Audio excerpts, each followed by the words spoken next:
بسم الله الرحمن الرحیم. الحمد لله و الصلاة والسلام علی رسول الله صلی الله علیه و سلم و علی آله و صحبه اجمعین. برادرای عزیز و حرای محترم، السلام علیکم و رحمت الله و برکاته. کتابچه و قلمتان پیشتان است که یادداشت بگیریم. این شاگردا باید پیشتان کتابچه باشه و قلم باشه و یادداشت بگیرن. بسم الله الرحمن الرحیم. السلام علیکم و رحمت الله و برکاته. درس امروز ما و شما درس چهارم است که توحید یا معرفی افعال الله سبحانه و تعالی است. و بر معرفی الله سبحانه و تعالی ما و شما نیاز داریم به فهمیدن 6 قاعده. قاعده اولی است که همراه گوشتایتان بگید که افعال الله را بشناسیم یا افعال خالق را بشناسیم. قاعده دوم چی است که افعال مخلوق را بشناسیم. قاعده سوم افعال خالق و مخلوق نسبت ندهیم و قاعده چهارمی است که افعال مخلوق به خالق نسبت ندهیم و قاعده پنجمی است که افعال خالق از مخلوق تقاضا نکنیم و قاعده ششمی است که افعال خالق و مخلوق با هم تشبیه نکنیم. اینال در اینجا یاد گرفتن 6 قاعده برای 1 دقیقه بسیار آسان است. 2 قاعده اول شناختن است، افعال خالق بشناسید و افعال مخلوق بشناسید. و 2 قاعده دیگه چی است؟ نسبت دادن است. افعال خالق به مخلوق نسبت ندیم و افعال مخلوق به خالق نسبت ندیم. 1 قاعدهش تقاضا کردن است، یعنی افعال خالق از مخلوق تقاضا نکنیم. و آخری قاعده چی است؟ آخری قاعده چی است که افعال خالق و مخلوق با هم تشبیه نکنیم. نگوییم که افعال خالق مثل افعال مخلوق است و افعال مخلوق مثل افعال خالق است. به این شکل ما و شما باید این کار نکنیم. خب حالا وقتی که فهمیدیم میم قرآن عظیم الشان افعال خالق برای ما و شما درباره افعال چه قسم بحث میکنه؟ چند مطلب قرآن عظیم الشان بیان میکنه. اول مطلبی که الله متعال در قرآن عظیم الشان بیان میکنه امی هست که افعال خالق با جلال و عظمتش معرفی میکنه تا ما بشناسیم. الله متعال در قرآن عظیم الشان افعال خود معرفی میکنه تا ما افعال الله را با همون جلال و عظمتش که الله معرفی میکنه بشناسیم. مثلا در سوره زمر آیت 67 الله متعال چی میگه؟ الله میگه و ما قدر الله حق قدره. میگه این مردم الله را قدر نکردن همون قسم که حق قدردانی الله بود. والارض جمیعا قبضته یوم القیامه. الله ات ذات هست که تمام زمین در قبضه الله متعال می باشه. قبضه الله را با قبضه مخلوق تشبیه نکنیم. مثل که ما شما یک چیز دست خود میگیریم این قسم تشبیه نکنیم، بلکه میگیم که تمام آسمان زمین که است در قبضه الله متعال می باشه. و السماوات مطویات بیمینه. و آسمان ها این هم چی می باشن؟ مثل که یک ورق شما تو لوله میکنین، همین قسم ورق لوله شدگی وره آسمان ها هم با دست راست الله می باشن. سیکرین قدرت الله را و بزرگی الله را و عظمت الله را و عظمت افعال الله را. سبحانه و تعالی عما یشرکون. الله پاک است و تعالی و بسیار عالی مرتبه هست عما یشرکون، از آنچه که اینا شرک میکنن. باز الله متعال میگه کذالک الله یفعل ما یشاء. این قسم الله هر چی خواسته باشه انجام میده. و یفعل الله ما یشاء سوره ابراهیم از آیت 27. و دیگه الله متعال بر ما میگه که لا یسأل عما یفعل. الله متعال سوال کرده نمیشه از آنچه که فعل میکنه. الله ذات با عظمت است، چی میکنه در خلقت خود مخلوقات موجودات هیچ کس حق سوال از پیش از اون نداره. حتی ملائکه سوال کردن نمیداره که تو چرا این کار کردی یا چرا این کار نکردی. و هم یسألون، در حالی که این مخلوقات ملائکه، انسانها، جنها، اینها سوال کرده میشه از افعالشان. خب اینا مثلا وقتی که ما شما امی افعال را که الله متعال برای ما در قرآن عظیم شان درباره افعال خود آیات قرآن وقتی که بیان کرده 2 قسم افعال الله بیان میکنه. 2 قسم افعال. چند قسم؟ 2 قسم. اول افعال است که او را الله متعال به خود نسبت داده در قرآن عظیم شان. او را بیان میکنه که شما این افعال بشناسید. این افعالی که الله چی کرده در قرآن عظیم شان برای ما نشان میده چی است؟ مثلا افعال است که الله به ذات خود او را ثابت کرده و ما هم باید امی افعال الله را اما قسم که الله بر خود ثابت کرده ما هم باید ثابت بکنیم. الله متعال مثلا اول فعل خلق کردن به خود نسبت داده. الله سبحانه و تعالی در سوره نور آیت 45 میفرماید والله خلق کل دابه، الله تمام جنبنده ها را خلق کرده. من ما، از چی خلق کرده؟ از آب. فمنهم من یمشی علی بطنه، بعضی از اینا به شکم خود میره، مثل ما را دیده باشه به خزنده هستن. و منهم من یمشی علی رجلین، و بعضی ها با 2 پای مثل ما و شما انسان ها هستیم، اینا با 2 پای میره. و منهم من یمشی علی 4، و بعضی با 4 پای میرن. یخلق الله ما یشاء، الله خلق میکنه هر چیزی را که خواسته باشه. ان الله علی کل شیء قدیر، یقینا که الله تعالی به هر چیز قدرتمند است. فعل دیگه که در قرآن آمده است فعل حفظ کردن است. من یک مثالش میگم. الله متعال درباره خلق کردن بسیار آیات قرآن آورده و باز تفصیل داده که برای فلانی دختر میده و فلانی پسر میده و یکی اردوش میده و یکی هیچ اولاد نمیده. افعال خلق کردن بسیار زیاد است. دیگه حفظ کردن است. الله متعال همین قسم که خلق کرد آسمان، زمین، عالم حیوان، عالم نبات، جنها، کل از اینا خلق کرد، باز الله متعال اینا را حفظ میکنه. ان الله یمسک السماوات والارض ان تزولا، یقینا که الله حفظ میکنه آسمان ها و زمینه که از زائل شوند. یعنی اینا را کی حفظ میکنه؟ الله حفظ میکنه. سوره فاطر آیت 41 است. یعنی انسان مسلمان باید او عقیده داشته باشه که خلق کننده الله است. مرا اولاد الله میده، دختر و پسر بر من الله میده. و به این قسم ان الله یمسک السماوات والارض ان تزولا، الله متعال امساک میکنه یا نگه میکنه چی را؟ آسمان ها و زمین از زائل شدن. و مثلا یعقوب علیه السلام وقتی که فرزندش او را حفظ کردن نتونست، او را بردن در چاه انداختن، بالاخره بردنش در مصر. فالله خیر الحافظ، یعقوب علیه السلام گفت که الله بهترین حفظ کننده است، اولاد ما الله حفظ میکنه. پس ما عقیده داشته باشیم که ما را و اولاد ما را هیچ کس بغیر از الله حفظ کردن نمیتونه. حتی پیغمبر اولاد خود حفظ کردن نمیتونه، الله را حفظ کرد. دیگر زنده کردن و میراندن است. الله متعال هو یحیی و یمیت، الله زنده میکنه و الله میمیرانه و الیه ترجعون، و به سوی الله رجوع میکنید. سوره یونس آیت 56. دیگر تدبیر کردن امور در آسمان ها و زمین، تدبیر کننده از یکی از مالک متصرف که تدبیر میکنه. یدبر الامر من السماء والارض، تدبیر میکنه امور از آسمان ها تا زمین. پس این چی است که انسان مسلمان این امور باید بشناسه و وقتی که امور ما و شما شناختیم باز چی هستن؟ باز این به مخلوق نسبت ندیم. چرا ما گفتیم افعال خالق بشناسیم؟ الله این قسم افعال خدا معرفی میکنه که باید بشناسیم. روزی دادن است. در سوره بقره آیه 212 الله متعال میگه والله یرزق من یشاء بغیر حساب، الله رزق میده برای هر کس بدون حساب. برای یکی زیاد میده، برای یکی کم میده، یکی غنی میسازه، یکی فقیر. این رزق از جانب الله متعال است. دیگر صفت چی است؟ شفا دادن است. الله متعال از زبان ابراهیم علیه السلام برای ما و شما این نقل میکنه که ابراهیم علیه السلام چی میگفت؟ و اذا مرضت فهو یشفین، و اذا مرضت، وقتی که من مریض شدم، فهو یشفینی، نوزنی علامت است که اینجا یا حذف شده، یعنی یشفینی، وقتی که من خودم مریض شدم الله مرا شفا میده. حکمت در چی است که اینجا از ابراهیم علیه السلام مثلا بیان میشن؟ حکمتش دهی است که بعضی کسا فکر میکنن پیغمبر میتونه برای کس شفا بده، بعضی کسا فکر میکنن که یک ولی میتونه برای کس شفا بده، بعضی کسا فکر میکنن که یک پیغمبر میتونه یا یک نبی یا ولی یا یک دوست الله میتونه برای کس شفا بده. الله متعال اینجا چی میگه؟ که ابراهیم علیه السلام که هم نبی بود، هم پیغمبر بود، هم ولی از اولیاء الله بود و هم مثلا فرزندش پیغمبر بود، نوازهش هم پیغمبر بود، کواسهش هم حتی پیغمبر بود، حتی آخرین زوریش که رسول الله صلی الله علیه و سلم از پیغمبر بود. این میگه که و اذا مرضت، وقتی که من خودم مریض شدم فهو یشفین، من الله شفا میده. یعنی من برای کس شفا دادن نمیتونم. این عقیده کسایی که مثلا میگه که فلان شخص و فلان ولی و فلان پیغمبر میتونه شفا بده و قبر از شفا میده و مثلا خاک از شفا میده، این کل از رد میکنه. دیگه الله متعال فعل خدا معرفی میکنه که اجابت کردن دعا مربوط الله است.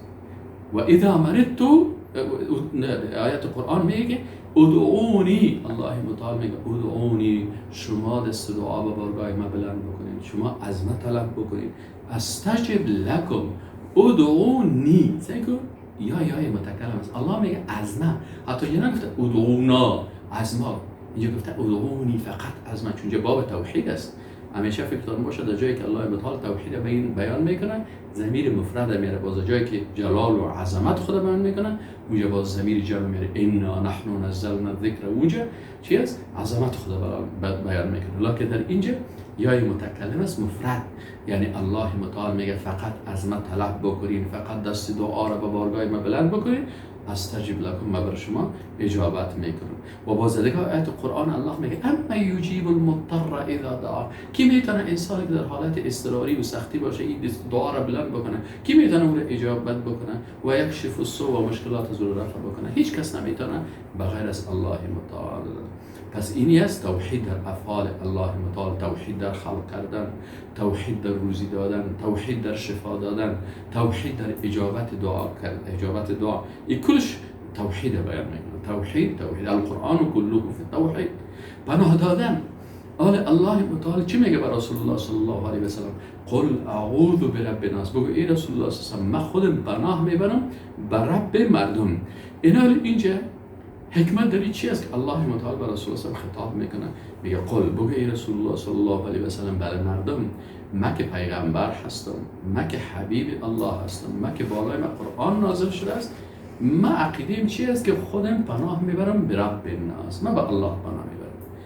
اینا در عصر جاهلیت بعضی مردم به قبرها پناه میبردن، بعضی ها به بتها پناه میبردن، بعضی ها به سنگ و موره و گپا پناه میبردن، بعضی ها در یک وادی بود به جنها پناه میبردن، انه کان رجال من الانس یعوذون برجال من الجن، بعضی ها به جنها پناه میبردن، بعضی ها مثلا به مهتا، بعضی ها به ستاره ها پناه میبردن، بعضی ها مثلا به دریا، رنگارنگ به چیزهای مختلف پناه میبردن. الله متعال رسول الله صلی الله علیه و سلم گفت که فقط تو بر شما بفرمان که ما پیغمبر الله هستم و هر کسی که میخواد مثل ما واره موحد و یکتا پرست باشه فقط به الله پناه ببرن. دوامش که حکم کردن است، یعنی ذالکم حکم الله یحکم بینکم، این حکم الله است، الله در بین شما حکم میکنه. سوره ممتحنه آیت دوم است. یعنی پیغمبر صلی الله علیه و سلم برای چی آمده بود؟ برای زی آمده بود که حکم الله را در زمین الله تطبیق بکنه. و ما و شما کل ما انسان وقتی که خلیفه هست در روی زمین، خلیفه برای چی است؟ یعنی حکم الله را در زمین الله مطابق امر الله تطبیق بکنه. اینال هر کس، حتی حکومت اسلامی با دیگه حکومت ها چی فرق داره؟ حکومت اسلامی حکم الله را تطبیق میکنه، بنابراین هر چیزی که الله گفته اون رو تطبیق میکنه. اما دیگر حکومت ها که از بازو حکم انسان، قانون انسان تطبیق میکنه. فرق بین نظام اسلام و نظام کفر در این هست که در نظام اسلام حکم الله تطبیق میشه و در نظام کفر حکم مخلوق و قانون مخلوق تطبیق میشه. دهمی فعلی که الله متعال معرفی کرده، یقلب الله اللیل و النهار، شب و روز کی تغییر میده، کسی که نمیدونه الله متعال. ان فی ذلک لعبرة لأولی الابصار، سوره نور آیت 44 است. دیگه اراده هست، انما امره اذا اراد شیئا، امر الله، امر کردن الله و اراده الله، اینو میگه که امر کردن الله چه قسم است و اراده الله چه قسم است. ان یقول له کن فیکون، وقتی که الله متعال یک چیز اراده بکنه اما قبل کن شو پس میشه. و مثلا آسمان ها، زمین، کوه ها، دریا ها، مخلوقات، کل از این الله متعال به امر خود گفته خلق شو، اینا خلق میشه. این فعل عظمت الله متعال است. دیگه تقدیر نبودن، والله یقدر اللیل و النهار، اندازه گیری کی میکنه؟ اندازه از این شب و روز الله متعال میکنه. و خلق کل شیء فقدره تقدیرا، الله متعال میگه هر چیز را خلق کرد و او را تقدیر کرد، اندازه گیری کرد به اندازه کردن. این قسم اول بود. قسم دوم کدام افعال است؟ قسم دوم افعال است که از الله متعال نفی شده است. افعال است که این از الله نفی شده، الله اون را نفی کرده. چه قسم نفی کردن؟ یعنی افعال است که به جلال و عظمت الله شایسته نیست، الله اون را نفی کرده. مثلا بعضی افعال به شکل تفصیلی بیان کردن، نفیش کردن. مثلا الله متعال میگه الله لا اله الا هو الحی القیوم لا تأخذه سنة ولا نوم. ایناله سنه چی میگه؟ مقدمات خواب میگه، پینه‌گیری میگه. مثلا انسان بسیاری وقتا تو میشه باشه خسته میشه، باز چی میگن؟ هم تو استاد سرش خواب میگه. الله متعال میگه که اینمی خسته شدن و پینگی برای الله نیست، ولا نوم، و همچنان خواب کردن الله خواب هم نمیکنه. دیگه نفی عاجز شدن ایره و ما کان الله لیعجزه من شیء فی السماوات ولا فی الارض، و هیچ چیزی الله را عاجز نمیسازه در آسمان ها و زمین.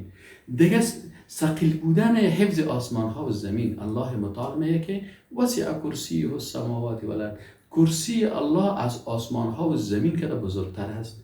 بناء ولا یعوده حفظهما، الله متعال برش حفظ کردن آسمان زمین کدام سختی ایجاد نمیکنه. چرا؟ و هو العلی العظیم، چرا الله ذات بسیار عالی مرتبه و ذات با عظمت است. نفی ظلم است، الله متعال ظلم نفی میکنه، ولا یظلم ربک احدا. دیگه مخفی بودن چیزا را ولا یعزب عنه مثقال ذره فی السماوات ولا فی الارض، هیچ چیزی از الله پوشیده نمی باشه، مثقال ذره هم در آسمان ها و زمین است. علامه ابن عبدالعزیز حنفی رحمت الله علیه داری چی میگه؟ میگه این صفات داره که الله متعال از ذات خود نفی میکنه، این به خاطر چی است؟ به خاطر ازی است که کمال قدرت خدا و مخالف از او کمال خدا بیان میکنه. مثلا وقتی الله متعال نفی ظلم میکنه و معنای چی است؟ بیان کمال است، کمال عدالت خدا بیان میکنه. وقتی که نفی میکنه چیز پوشیده نمیمونه، برای بیان کمال علم است. وقتی که خستگی رو نفی میکنه، برای بیان کمال قدرت است. وقتی که خواب و مقدماتش نفی میکنه، برای کمال حیات و قیومیت است. این کلش چیزایی است که الله متعال. خب بعضی افعال دیگه است که الله متعال به شکل اجمالی اونا را نفی کرده.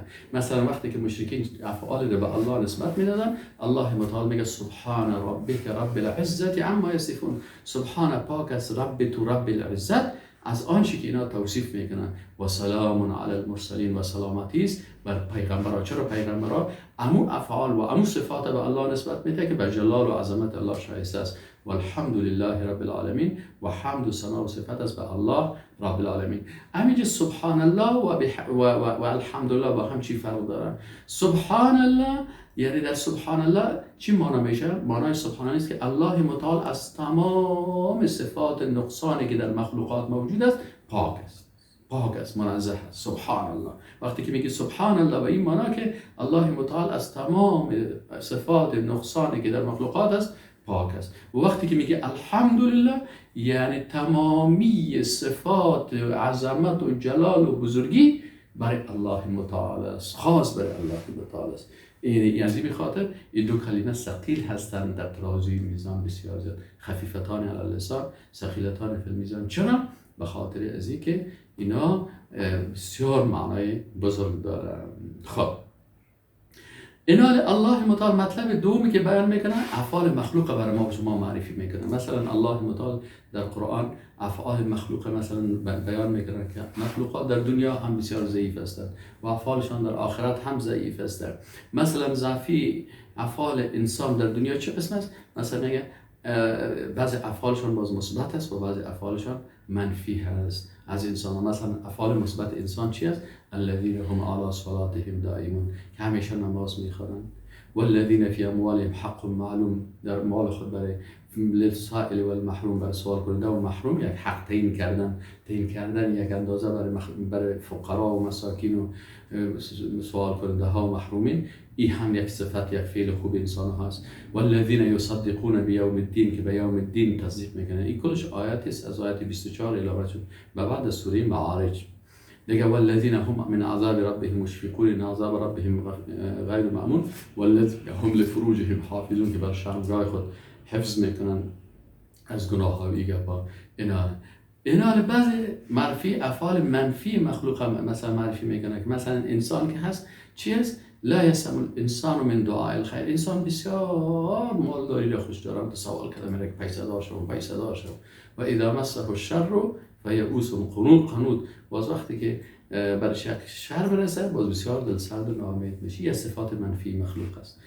در سوره فصلت آیت 49 بیان شده.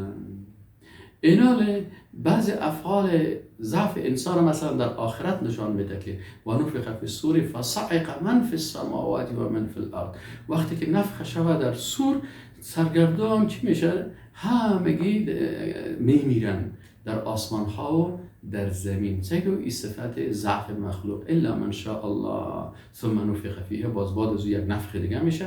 فاذا هم قیام، کل از اونا دوباره استاد میشن ینظرون نظر میکنن.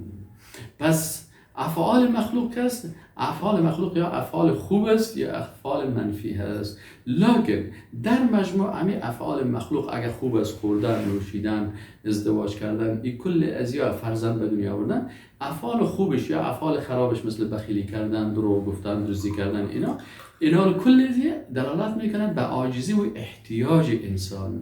باید افعال مخلوقه بشناسیم. قرآن برای ما در بسیار آیات معرفی میکنه افعال. مثلا در عیسی علیه السلام میگه که عیسی علیه السلام چه قسم مادر داشت؟ میگه عیسی علیه السلام یک انسان بود، مادرش هم انسان بود، غذا میخوردن، آب می‌نوشیدن. یعنی این چیز این صفات انسان است، لکن چون غذا میخوره، چرا آب می‌نوشه؟ به خاطر اینکه عاجز است، به خاطر اینکه محتاج است که اگر غذا نخوره و آب ننوشه هلاک میشه. اینا بعد از اینکه این بیان کرد، مطلب سوم چی است؟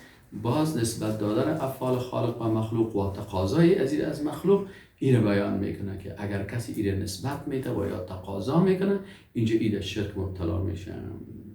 این الله متعال چی میگه؟ مثلا طلب کردن فعل اجابت دعا از مخلوق، این سبب شرک میشه. الله متعال میگه و ان المساجد لله فلا تدعوا مع الله احدا. ما شما در قاعده خواهیم افعال الله را بشناسیم، افعال مخلوق را بشناسیم، افعال الله را به مخلوق نسبت ندیم. و باز پنجمیش خواندم که افعال الله را از مخلوق تقاضا نکنیم. اینجا امی گپ میگه که تقاضا و نسبت دادن افعال الله و مخلوق و ان المساجد لله فلا تدعوا مع الله احدا. مساجد مخصوص الله هست، در مساجد بغیر از الله کسی دیگه سوال نکنید. ولا تدعوا من دون الله ما لا ينفعك ولا يضرك.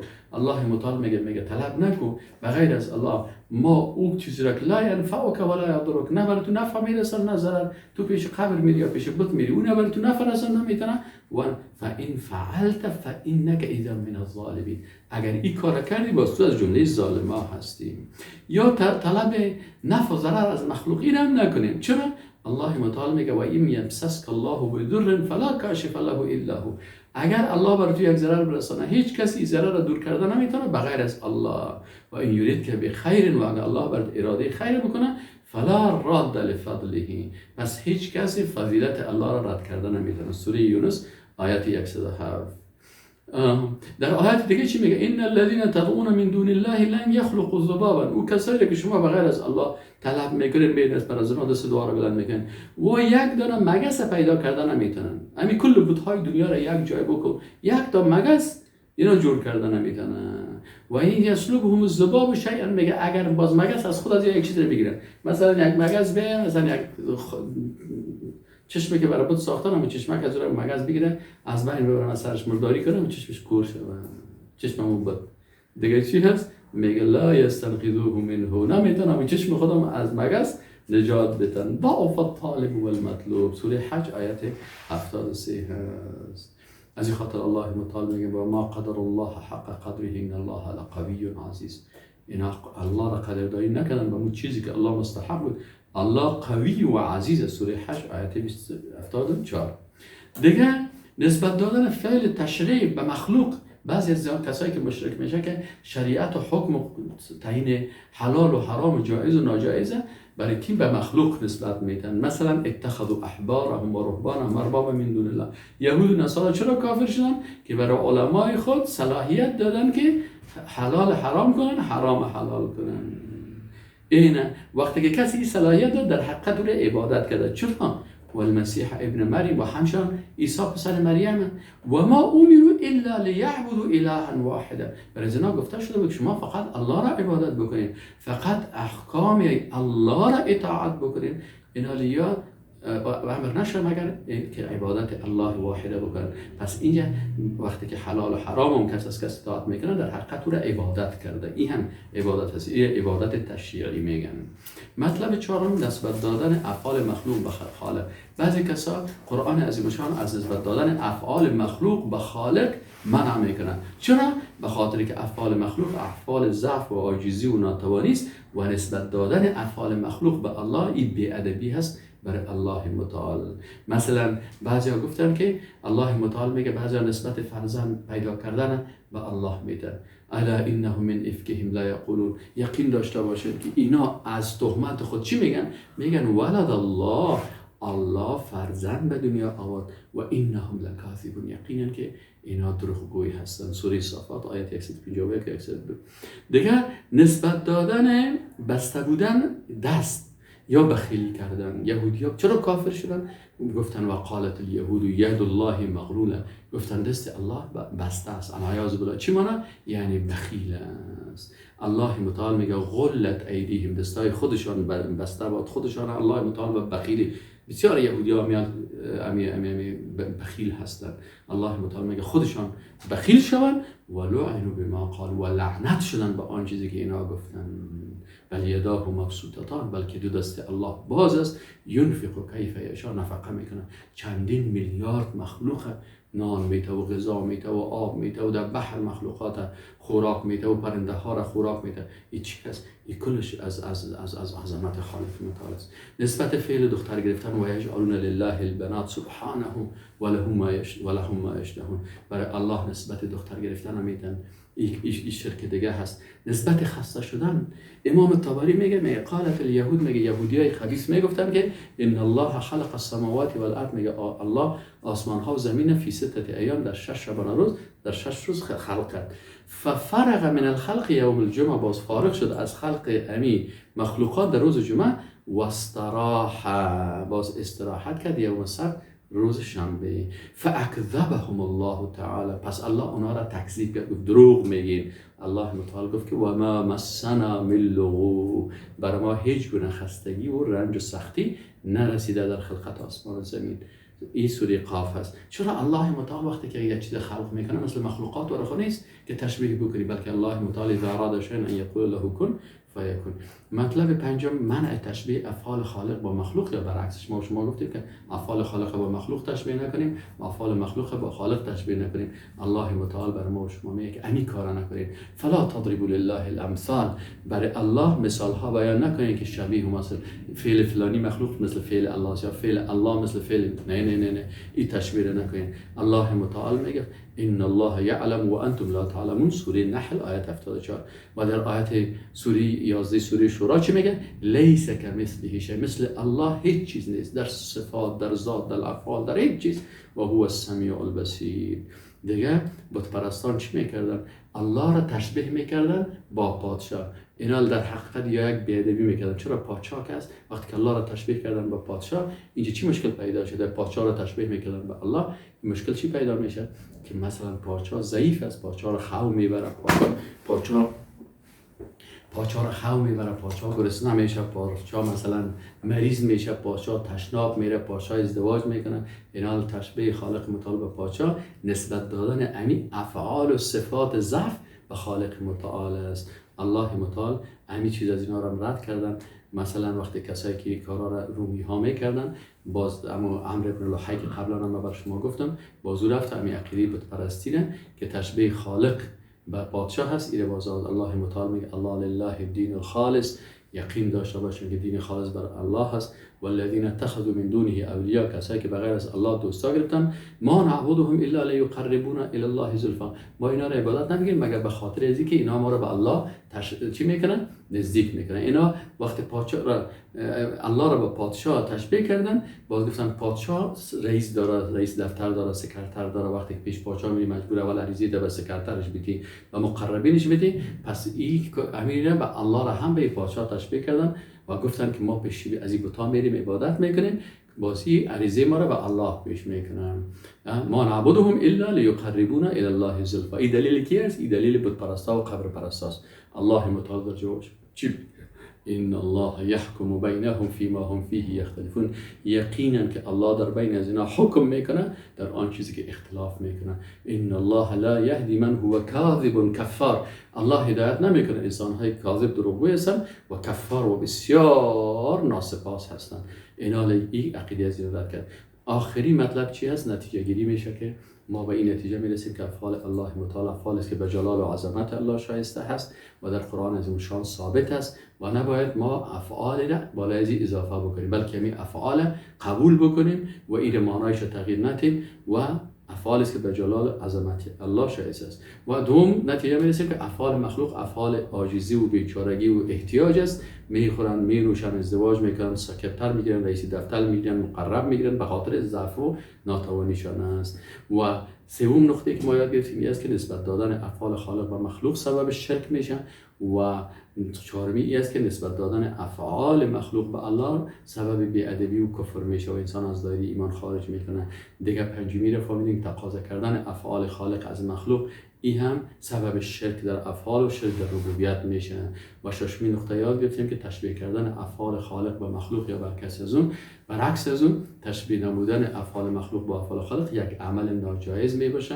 و از همین خاطر بسیاری از امتهای قبلی که یهود و نصارا بودن به همین سبب از دایره ایمان خارج شدن. و السلام علیکم و رحمت الله و برکاته. اللهم صل علی محمد و علی آل محمد كما صليت على ابراهيم وعلى ال ابراهيم انك حميد مجيد. سبحانك اللهم وبحمدك اشهد ان لا اله الا انت